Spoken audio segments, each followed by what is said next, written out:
Yoga has become, without a doubt, a phenomenon in the Western world. Everyone and their aunt is practicing it in some way, often simply as a form of physical exercise, but at other times with more spiritual undertones. But with this omnipresence of yoga and yoga studios in America and Europe, there also appear certain debates regarding it and its place. Many will point out that it is actually a tradition with origins in Indic religions like Hinduism, actually making up a central aspect of the religious practice of that religious ecosystem. This becomes a relevant and interesting question when we consider that even places like churches sometimes hold yoga classes, and the religious roots or aspects of yoga thus become a quite pressing and important question. But the history, practice, and philosophy of yoga is a lot more complicated than one might think. It's not just a form of physical exercise that is completely devoid of any spiritual or religious connections, even if it possibly can be just that, but neither is it an unchanged spiritual tradition that stretches back thousands of years, as some people claim.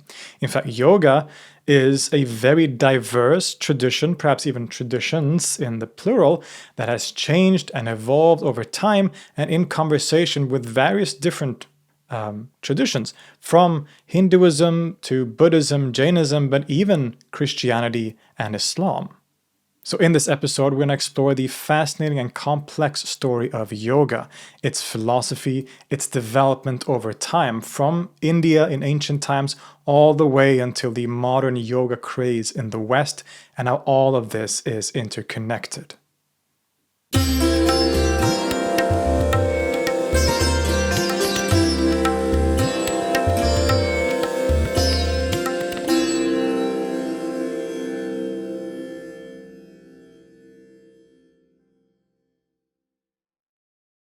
Before the video starts, I want to do some self-promotion again, because today I'm releasing a new song with my project Zini called Ernst. It's a song that is based on a Swedish poet, Gustav Fröding, and a poem or suite of poems by that same name, Ernst, which is quite mystical in character. And so I wrote the lyrics to this song inspired by that poem. And I'm quite happy with the song. So I would really appreciate if you wanted to check it out and let me know what you think. You can share it if you like it, etc. There'll be links to that in the description. Thank you so much. The story of yoga undoubtedly begins in India. It is within the vibrant religious and philosophical environment of ancient India that we see the first developments of this tradition.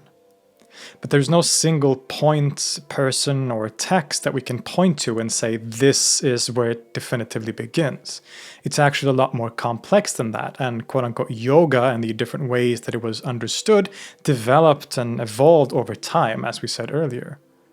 In fact, there are plenty of ancient texts and sources that do mention yoga, the word yoga, from the Upanishads to the Bhagavad Gita and others, but in these texts, yoga can mean many different things, and it certainly did not have the fixed connotations that it has today, and especially not in the West.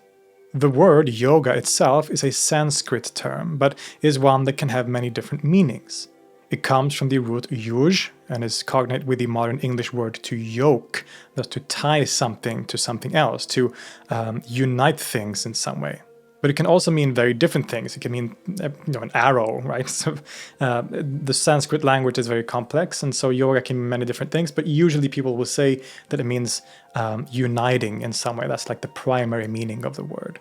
Now, as we said, we get mentions of the word yoga as early as in the Upanishads, and here its meaning isn't all that clear, but seems to refer to some kind of state, some state of mind or a goal. For example, very famously it is mentioned in the Katha Upanishad, which says, quote, "When the 5 perceptions are stilled together with the mind, and not even reason bestirs itself, they call it the highest state. When senses are firmly reined in, that is yoga, so people think. From distractions a man is then free, for yoga is the coming into being as well as the ceasing to be. Here, yoga seems to be a kind of state that is achieved when one reins in the senses and the mind, when we go beyond the workings of the intellect and the senses and reach some kind of stillness.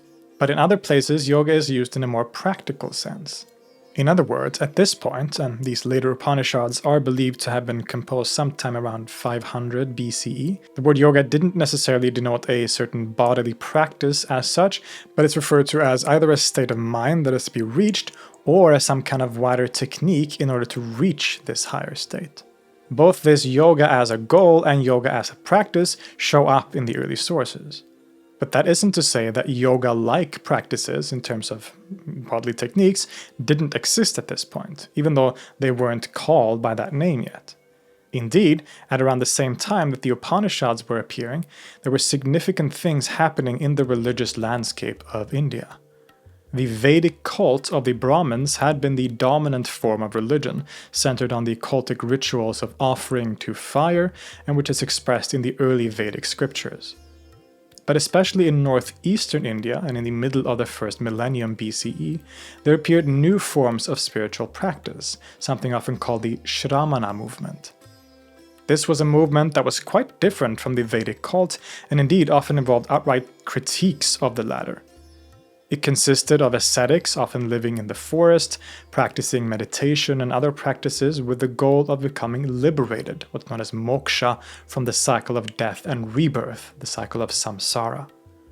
The focus here wasn't on the external cult and its rituals, but on a kind of internal practice, a transformation of the self and the mind as the path to enlightenment and liberation. Some of these Shramana ascetics outright seem to have rejected much of the Vedic religion and critiqued it. This includes significant figures like Mahavira and Siddhartha Gautama, otherwise known as the Buddha. And their movements eventually grew into major religions of their own, namely Jainism and Buddhism, respectively. But other strands of this Shramana movement appear to have instead integrated or reinterpreted the Vedic teachings, often by internalizing the outer ritual into internal processes and practices. And it seems that it is this development that produced a lot of the Upanishads, including the Katha Upanishad that I quoted earlier. But significantly, it is in this wider Shramana movements and their practices that we seem to find some of the earliest examples of techniques and approaches that we would perhaps recognize as yoga-like. Importantly, these practices at this time aren't confined to either what we today call Hinduism or Buddhism or Jainism or any such fixed tradition. In this early melting pot that produced all of these later religions, the earliest precursors to yoga seem to have developed through mutual influence and interaction. And this involved importantly what is known as tapas, austerities, different techniques of controlling and using certain energies of the body. The word tapas literally means something like heat, and these practices were aimed at utilizing the heat or energy that is created in the body when we do certain things, including when we have sex or we sit in very uncomfortable positions.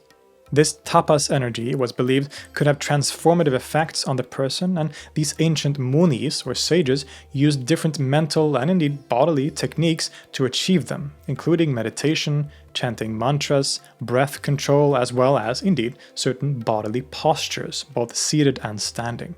In the word of W.O. Kelber, quote, "Crucially, man may develop or generate such magical heat within himself through the performance of various self-imposed austerities such as fasting or chastity. In that such austerities generate heat within man, they too are regarded as a form of tapas. Tapas refers therefore not only to heated power, but also to the heated effort which produces it. The accumulated tapas of asceticism saturates the devotee, making him a reservoir of heated potency. This power may manifest itself as a sexual and fecunding energy which when released generates rainfall, fertile fields, and biological offspring. Through an asceticism that overcomes nature, man is able to control nature." The goals and sought-after effects of these practices could vary from getting rewards from the gods, to get spiritual powers, siddhis, to achieve immortality, and to reach liberation, moksha. So this, one could certainly argue, forms some of the earliest examples of what would at least later be known as yoga. But yoga as a phrase was still used in a variety of different ways at this point, which becomes very clear in one of the most famous texts of the entire Hindu tradition, the Bhagavad Gita. Written probably somewhere between 300 BCE to 400 CE, this work, which actually is just a chapter in the much larger work called the Mahabharata, recounts the very dramatic conversation between the warrior Arjuna and his charioteer Krishna, who, over the course of the conversation, turns out to be God himself. Krishna counsels Arjuna on the self, the Atman, on detachment and the nature of reality in order to help him cope with the difficult situation of having to kill and fight enemies, family members and teachers in the opposing army. It's a masterwork of religious and philosophical literature, and yoga plays a central role in it, although not necessarily in the way that we might expect based on modern presumptions. The texts seem to use the term yoga as almost synonymous with a path or a discipline in some way, as an approach to life and to spirituality. In fact, Krishna talks about a number of different yogas in the text. There is karma yoga, the yoga of action, of deeds and practices. There is jnana yoga or jnana yoga, the yoga of knowledge. There is dhyana yoga, the yoga of meditation. And lastly, bhakti yoga, the yoga of loving devotion to God. And it seems, although some might disagree, that Krishna lays down a clear hierarchy of these different yogas or paths, with bhakti yoga or devotion being the highest and most exalted of them all.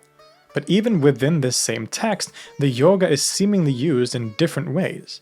For example, in chapter 11, which contains the very famous part where Krishna shows his true cosmic form to Arjuna in a positively psychedelic mystical vision, the god incarnate then says, "But you will not be able to see me with your own eye.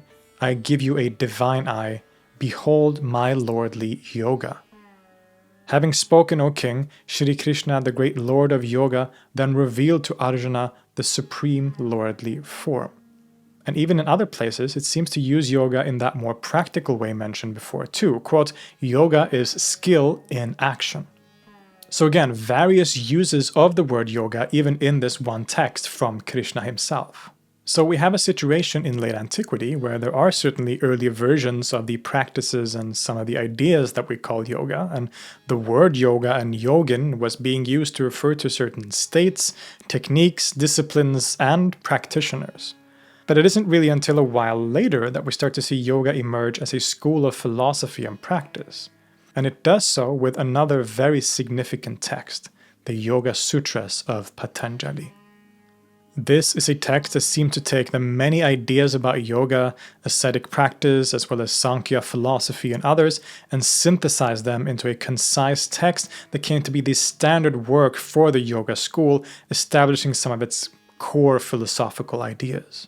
The author of this work, Patanjali, is a pretty elusive historical figure. As with many of these ancient sages, there has been some significant disagreement regarding when he actually lived, and thus by extension when the Yoga Sutras were composed or gathered. Many scholars today argue that Patanjali probably lived in the 4th or 5th century CE or AD, and the text can thus be dated somewhere within that span of time, although others do place them a few centuries earlier too. In any case, the Yoga Sutras became very important in establishing yoga as a prominent school of thought in ancient India. We sometimes talk about the 6 darshanas, or 6 orthodox schools of Hindu philosophy, which included Sankhya, Yoga, Nyaya, Vaisheshika, Vedanta, and Mimamsa. Now keep in mind that many criticize this outline today, partly because it was a much later categorization often projected backwards, but there's some truth to the idea that there were these strands of thought and practice, even though the borders between them aren't very clear or firm at all, really. But they do point to certain philosophical and practical movements in late antiquity and the Middle Ages. And most of these individual schools are often based on a primary text, often in the form of sutras, but then also, almost always, with accompanying commentaries, what's known as bhashya. So for example, the school of Vedanta, which we have explored at length on the channel previously, is largely based on the Brahma Sutras, also known as the Vedanta Sutras. The Nyaya school is based on the Nyaya Sutras, the Sankhya school is based on the Sankhya Karika by Ishvara Krishna, and yoga is based primarily on the Yoga Sutras of Patanjali. As we said, we shouldn't overemphasize the differences between these different schools because they very much overlapped sometimes, but at the same time, they were sometimes also quite different and distinct from each other. Now, with that said, these schools are often also grouped into sort of groups of two, right? Because many of the schools are very similar or connected in different ways. So, for example, the school of Vedanta and Purvamimamsa are often seen as connected or as similar because they are both traditions that are essentially dedicated to scriptural exegesis, of interpreting the Upanishads and looking at the scriptures as the primary means to knowledge, what is known as a pramana, right? It is only through the scriptures that we can come to true knowledge about the Brahman and the nature of reality as such. On the other hand, the Nyaya and Vaisheshika school are also often seen as connected because they both put an emphasis on reason as a means to knowledge. And lastly, the Sankhya and Yoga schools are often seen as sister traditions in some way, due to having essentially the same metaphysical outlook and sharing many different features. And this becomes very apparent in the Yoga Sutras, and especially its commentary, or Bhashya, which many believe to have been written by Patanjali himself. In some ways, you could say, and many have said, including in ancient sources, that Sankhya and Yoga are two sides of the same coin. Sankhya makes up the metaphysical and philosophical core, whereas Yoga focuses on the practices and techniques to reach liberation within that Sankhya framework. So what is the metaphysics and basic worldview of these schools then? Well, at its core, it's a dualistic system. The Sankhya philosophy sees reality as consisting of two fundamentally separated principles: Purusha, which could be considered as pure consciousness and self, sometimes cognate with the Upanishadic concept of the Atman. So this is Purusha, pure awareness, pure consciousness. That's on the one hand. And on the other hand, there is Prakriti, matter. Now these two are, again, fundamentally separated. So this is not a monism like Advaita or in other schools, but a deeply dualistic philosophy. Purusha is our true self, the pure consciousness or awareness that is silent, still, and at peace. But most of us are caught up in Prakriti, matter, and its various expressions.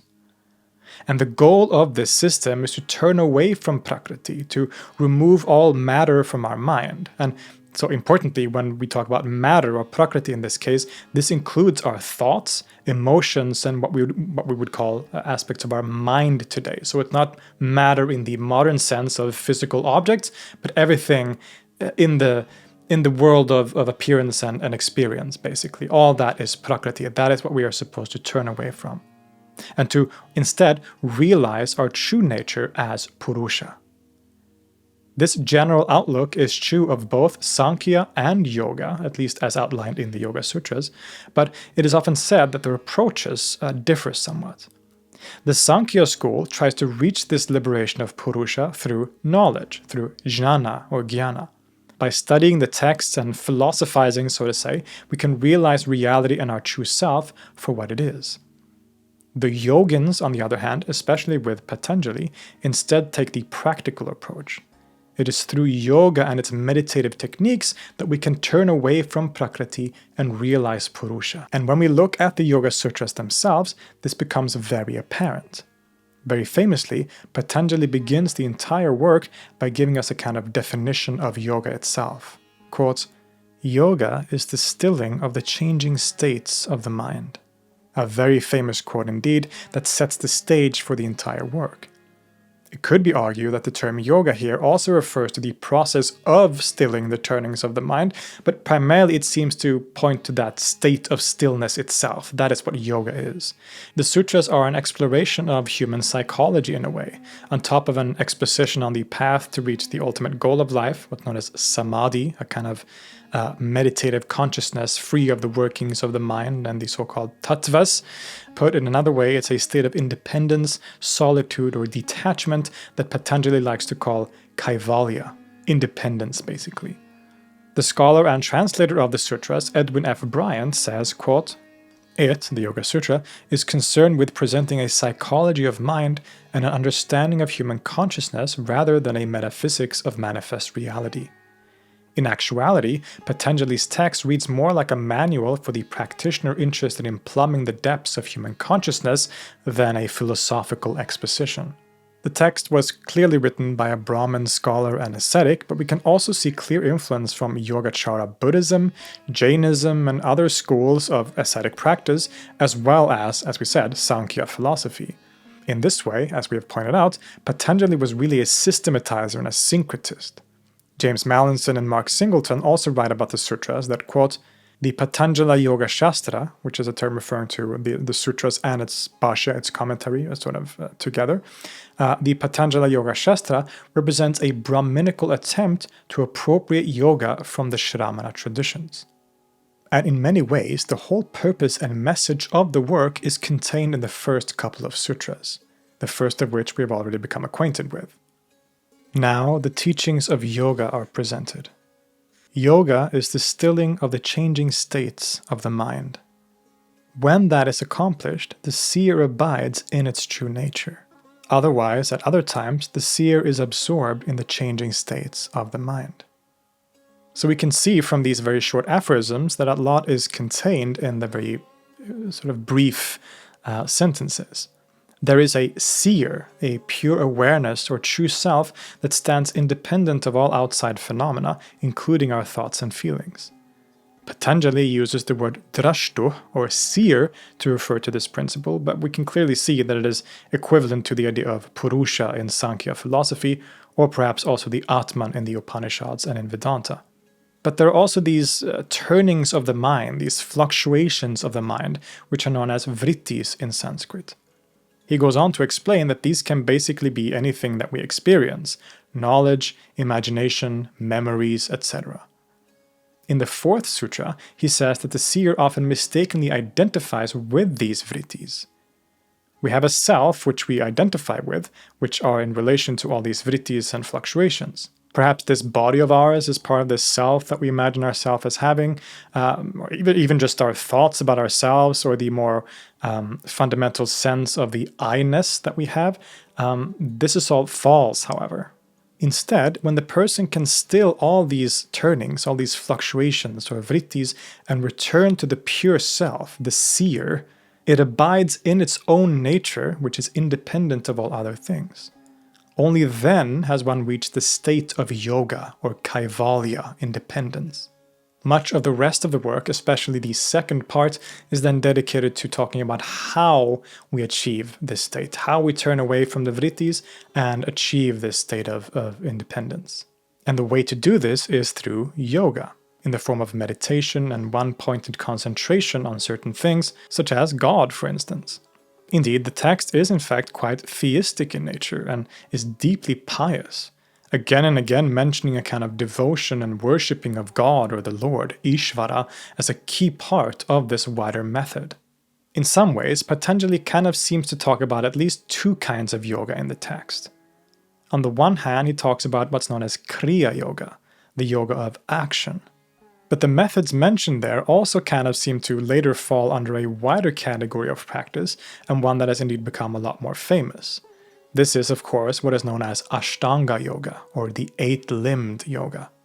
You could see this as a kind of list of 8 steps of meditating, leading to that ultimate stage of samadhi and kaivalya. And these 8 limbs are, number 1, yamas, so abstinences such as non-violence, celibacy, and other ethical concerns. 2, niyamas, which means observances. This is more the active rituals to be performed, such as cleanliness, study of the Vedas or sacred scriptures, these tapas or ascetic austerities that we mentioned, and of course, as mentioned, contemplating God or Ishvara and worshipping this absolute reality. When these are accomplished, so to say, that means that the actual method as such can begin. So these first 2 are kind of prerequisites, right? It's like you need to wash your hands before you go cook a meal, right? So these first 2 are like, this is like the basics that you need to have in check before you start. And then that leads to the third limb, which is asana. And asana means posture. And this is the aspect of yoga that is, of course, most famous, as it deals with the postures of the body. Here in the Yoga Sutras, though, it does not play the role that it does in yoga today. At all, actually. Asana here simply refers to the seated posture that you take as you meditate. And the text doesn't really talk much more about asana besides this. Number 4 then is pranayama, breath control, the controlling of the breath and doing breathing exercises as a key aspect of yogic meditation. Number 5, pratyahara, which is withdrawal of the senses. Here the yogin withdraws from all outside stimuli and completely focuses inwardly. And then the last 3 limbs could be seen as different levels of meditative absorption. Number 6 is dharana, concentration. 7, dhyana, meditation or contemplation. And lastly, the final step and the goal, the deepest form of meditation, samadhi or absorption. Here, the meditator becomes entirely absorbed into the pure awareness of the Purusha or the seer, and all else has disappeared. They have reached the state of kaivalya or independence of all things and realized their true nature, so to say. So this is the system of the 8 limbs of yoga that lies at the core of Patanjali's text and would become so influential and foundational for the school of yoga for the rest of history, even though later figures that adopted yoga changed certain things. So someone who belonged to the school of Advaita Vedanta could adopt yoga and would sort of adapt these ideas to the Advaitic framework rather than like a Sankhya metaphysics, for instance.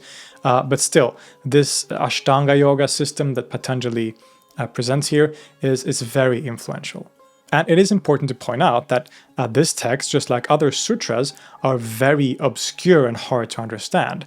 If you saw a couple of them that I quoted, sutras are very short aphorisms. It's often just a sentence, sometimes hardly even a sentence, and they sometimes don't make any sense, like at all, and they always require a commentary or someone who has background knowledge who can sort of unpack these aphorisms.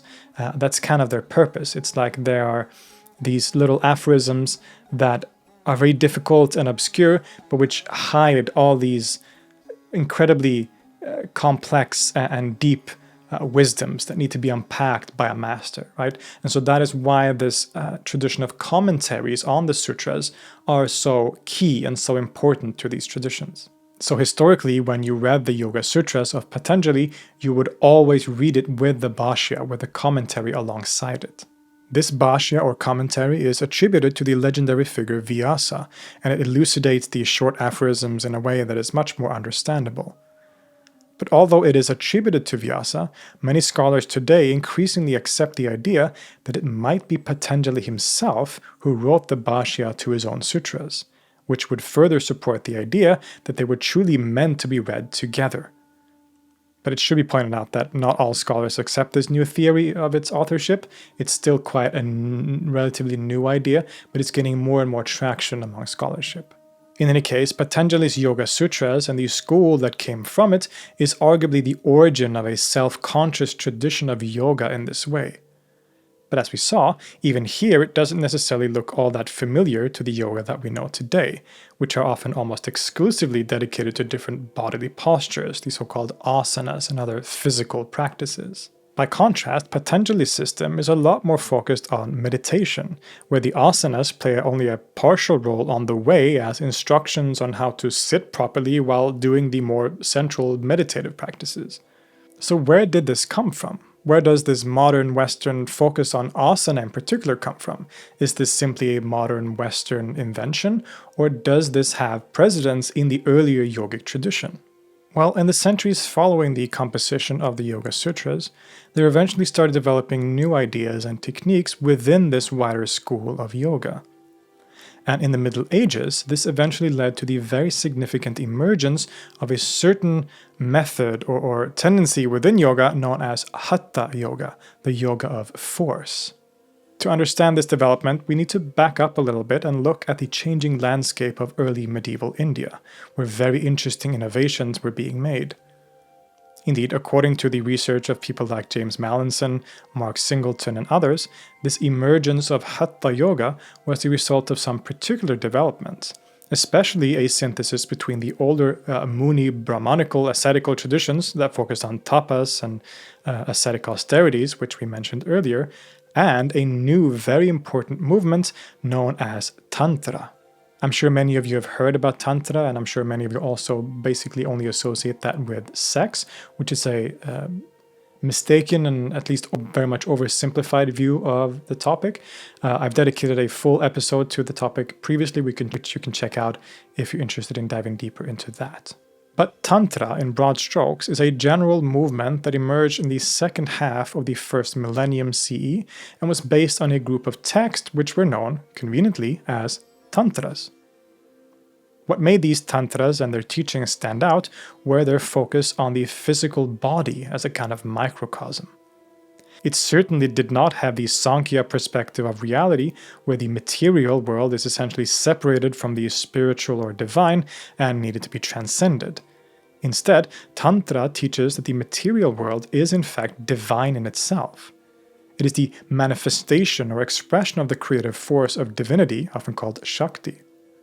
So instead of turning away from the body with austerities as such, Tantra teaches us to use the body, its senses, etc., as a tool to reach enlightenment. It's important also to point out here that Tantra was not just a Hindu phenomenon. Rather, it was a much broader general movement that crossed the borders between the different religions. So there was both Vaishnavite and Shaivite Tantra, there was Tantric Buddhism, Vajrayana Buddhism, and Jain Tantra. And while there will obviously be differences, they generally share these basic characteristics.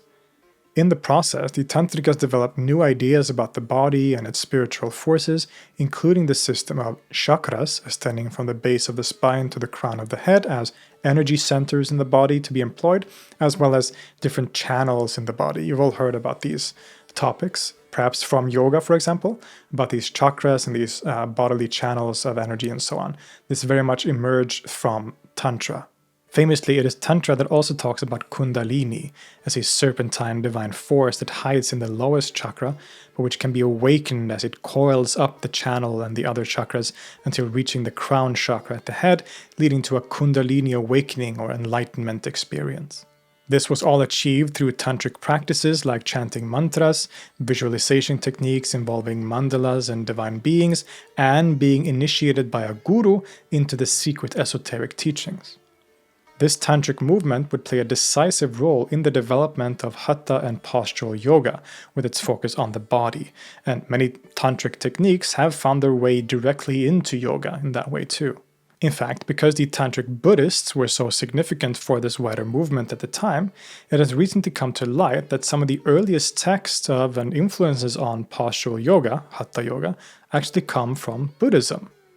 Like, for example, what is considered the very first text of Hatha yoga, the Amrita Siddhi.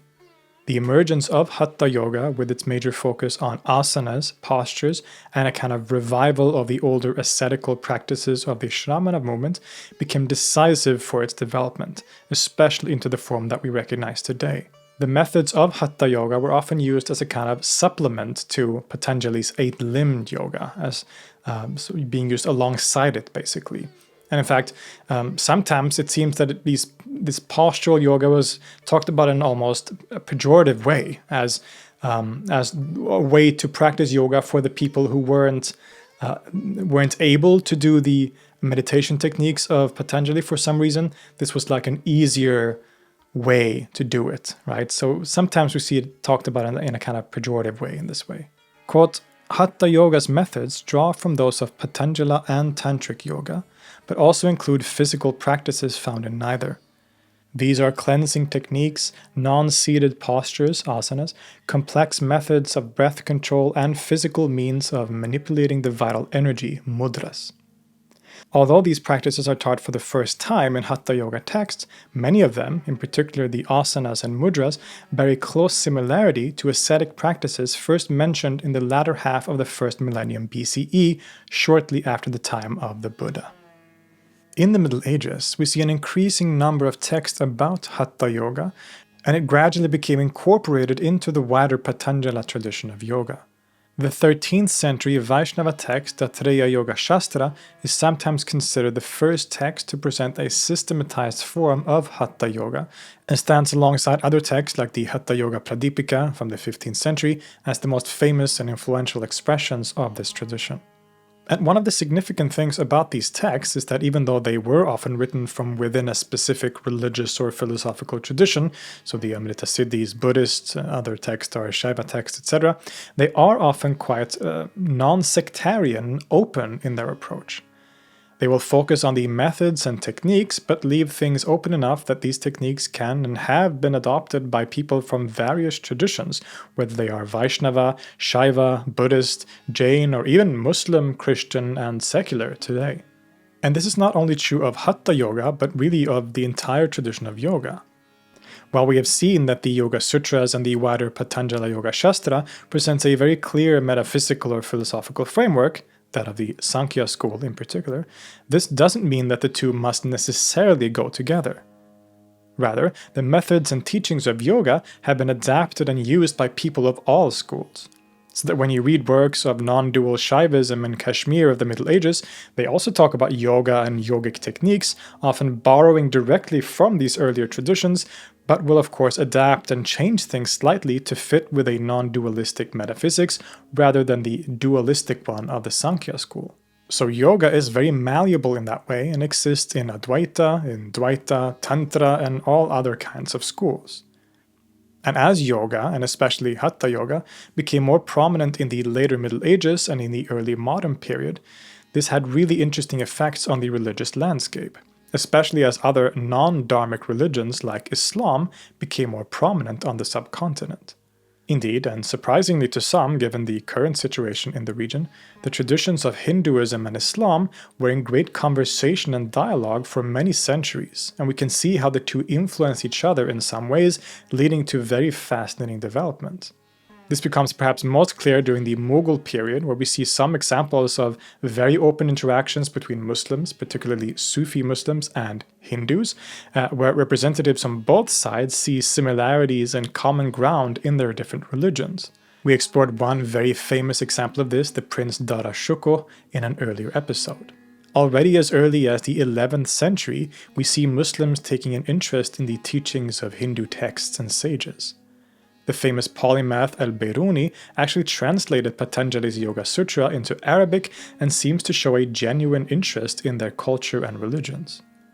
But like we said, by the time of the Mughal Empire, these interactions had gone on for quite a while, and we can see how Muslim Sufis seems to have adopted certain yogic practices and incorporated them into their Islamic spirituality. Indeed, the perspective on these matters by many scholars at the time were significantly more nuanced than what many might imagine today. We have seen that Muslim authorities engaged in translating and studying Hindu books and interpreting their teachings, for example.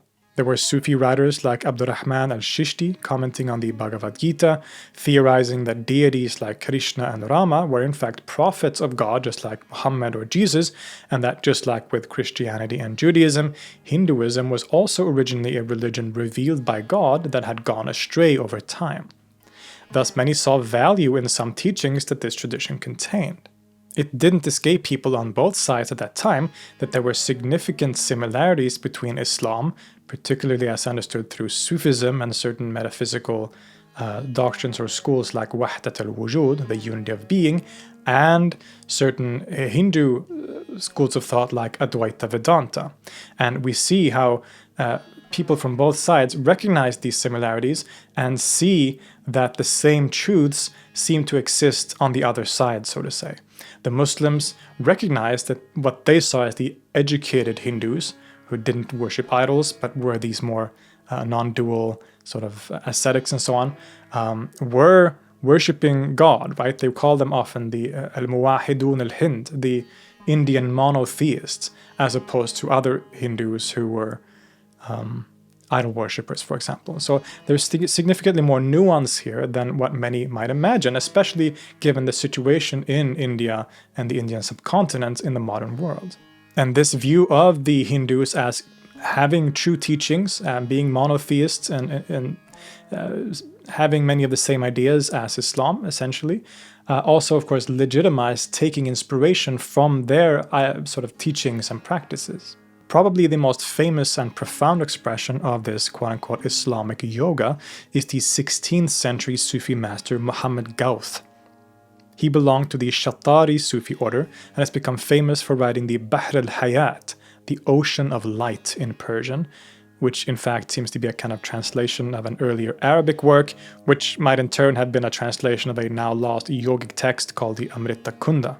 In any case, the Bahr al-Hayat describes various practices of meditation, including asanas, and it also contains some truly beautiful illustrations of these postures. These illustrations are really gems that we can use to get a glimpse into these postures as they were understood at that time in history.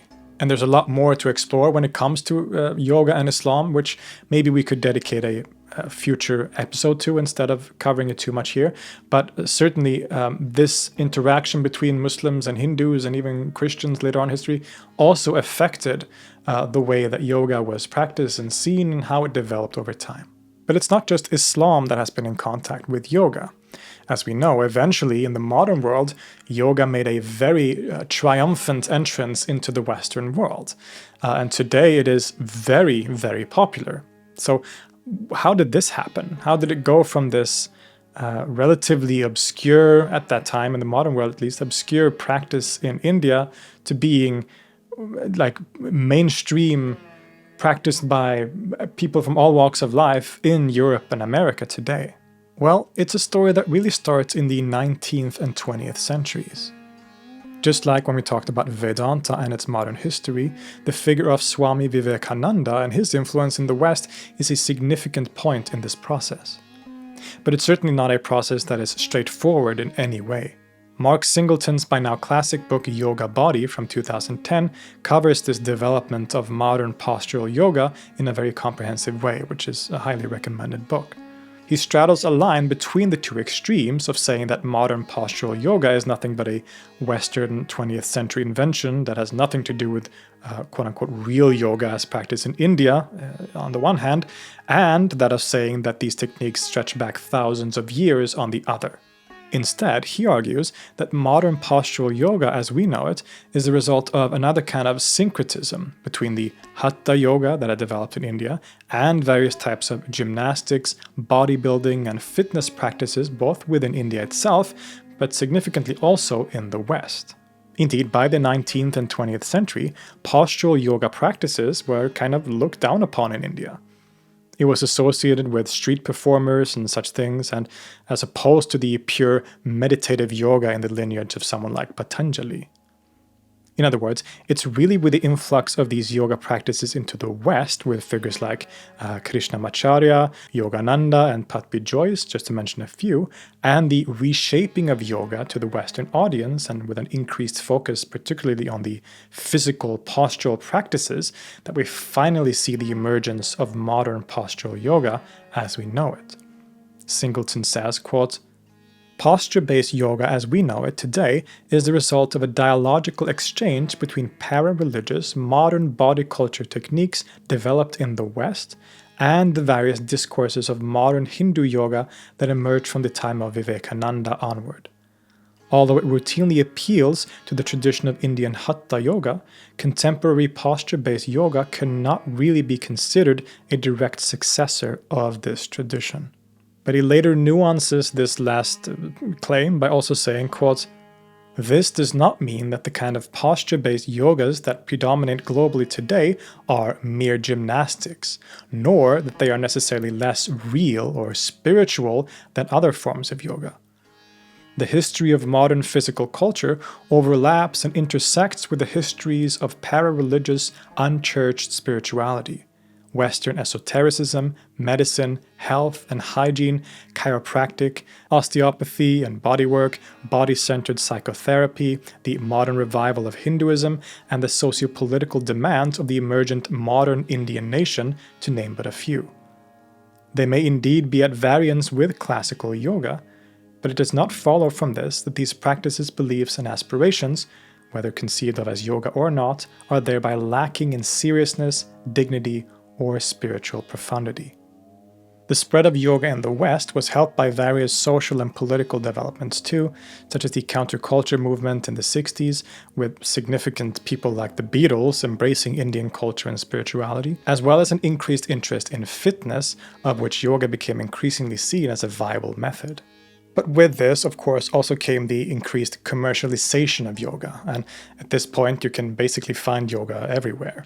There are books about yoga being sold in bookstores, yoga studios can be found in almost all major cities, major celebrities practice yoga and often promote it in different ways. In the US alone, there were over 33 million practitioners of yoga reported in 2023, which is a significant portion of the population. But this also leads to certain discussions regarding the nature of yoga and its relationship with Hinduism. Is yoga religion? Is it spirituality? Can the two even be separated from each other, or is it simply a form of physical exercise?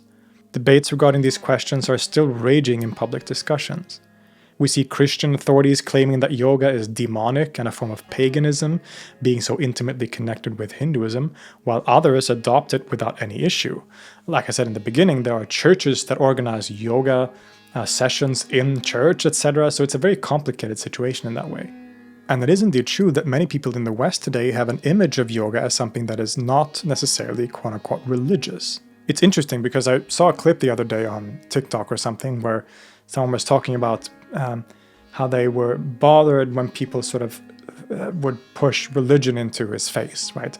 He was talking about, they talk about Jesus in inappropriate situations. And then he used as an example that what if I went to the yoga studio and they started talking to me about Jesus? Which was a really interesting thing because he's going to a yoga studio to do yoga, which will often involve, not always, but often involve chanting names of Hindu deities, like mantras from the Upanishads, and many, as we've explored in this video, a lot of postures and ideas and philosophies that are very much connected to this deep religious tradition from India, and yet it's not seen as religious in the same way that talking about Jesus is seen as religious. This is a really interesting example of how people view religion. And the role that yoga has come to play in modern society in that way. Again, this is not true of all yoga, of course, as many studios and teachers have made an effort to strip it entirely of references to the Indic or Dharmic traditions. But can this ever be fully accomplished? As we've seen, yoga is a wide tradition that very much developed in the context of the different Indian religious and spiritual traditions, even if it has often been pretty non-sectarian in nature. These questions become very relevant today as yoga has become a worldwide phenomenon, to the point that even in India itself, it has become quite popular again, which was not the case only a few decades ago. Some Hindus, though, feel like their tradition is being appropriated and commercialized, stripped of all its central religious contents for a mass market and Western audience. And in many ways, this is true, right? But at the same time, yoga has always been a tradition that has changed and evolved, that has adapted to different cultural and religious circumstances, and still continue to flourish. So who gets to say what true yoga is, or who yoga belongs to? These are questions that don't really have an answer, but I hope that this episode has given you an insight into the complex history and development and diversity of yoga, so that you can better understand how this very popular modern practice, physical exercise connects to deep religious traditions, but also perhaps how modern yoga also stands on its own in different ways, right? This is a really fascinating topic and one that is very relevant today because discussions about it are being had all the time and from various different angles. And so hopefully this episode has given you more nuanced information so that you can participate and understand those discussions and debates a little bit better. Or at the very least, perhaps given you some or piqued your curiosity about one of India's greatest exports in history. Again, I want to remind you that my new single, Girls Think, came out today, and I would love it if you checked it out. If you enjoy my music, or if you don't enjoy my music, I would love it if you checked it out regardless. Let me know what you think of it. Share it if you like it, and so on. I would highly appreciate if you check that out. Thank you so much for watching.